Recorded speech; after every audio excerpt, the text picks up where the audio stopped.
বরাকে ভোগালী বিহুর আনন্দ উল্লাসে ভেলাঘর সাজাতে ব্যস্ত অসমিয়া মানুষ। ভোগালী বিহু আসতে আর মাত্র কয়েকদিন বাকি, তারই মধ্যে বরাক উপত্যকা জুড়ে শুরু হয়ে গেছে বিহুর প্রস্তুতি।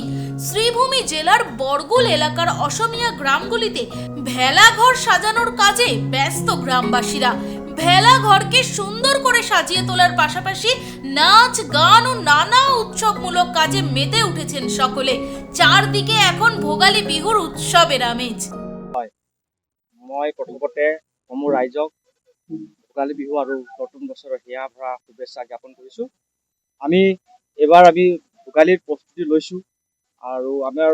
লৈছোঁ আৰু আমি বহুত দুখেৰে আমাৰ পৰম্পৰাগত আমাৰ বিহু, সেইকাৰণে আমি ভেলাঘৰ স্থাপিত কৰিছোঁ, ভেলাঘৰত উদযাপন কৰিছোঁ।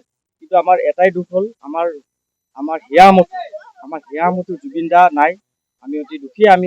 এইবাৰ আমি বিহুটো উদযাপন কৰিছোঁ আৰু লগতে আমি চৰকাৰক অনুৰোধ জনাইছোঁ যে আমাৰ জুবিন দাক ন্যায় দিব লাগে। আমি ন্যায় বিচাৰোঁ। আজিলৈকে আমি ন্যায়ৰ কাৰণে আমি অপেক্ষা কৰি আছোঁ। আজি এই প্ৰথম বছৰ আমি ভোগালী বিহু আমাৰ হিয়ামঠু জুবিন দাৰ অনুপস্থিত আমি বাধ্যতা হৈছোঁ আমি বিহুটো কৰিবৰ কাৰণে। সকলো ৰাইজে আমি বহুত দুখিত, বৰাকৰ ৰাইজ বহুত দুখিত।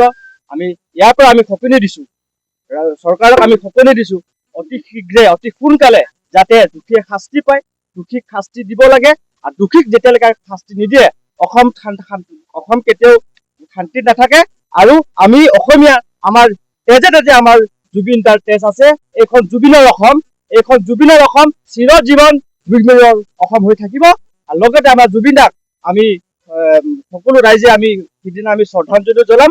সকলোকে সেইদিনা ভোগালী ৰাতি সকলো ৰাইজক সকলো অসমবাসীক অনুৰোধ যাচিছোঁ যে আমাৰ হিয়ামঠু জুবিন দাক আমি শ্ৰদ্ধাঞ্জলি জ্বলাব লাগে।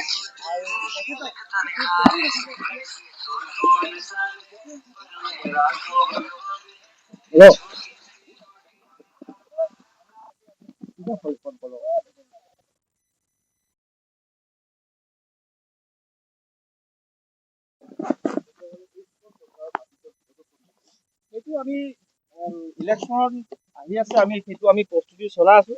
সময় আছে ইলেকশ্যনলৈকে। আমি চাওঁ এইকেইদিনত কি হয়। চৰকাৰৰ যিটো পদক্ষেপ ল'ব, সেই ৰাস্তাতে যাবলৈ কাৰণে বাধ্য। Bureau report, voice 365 Bangla.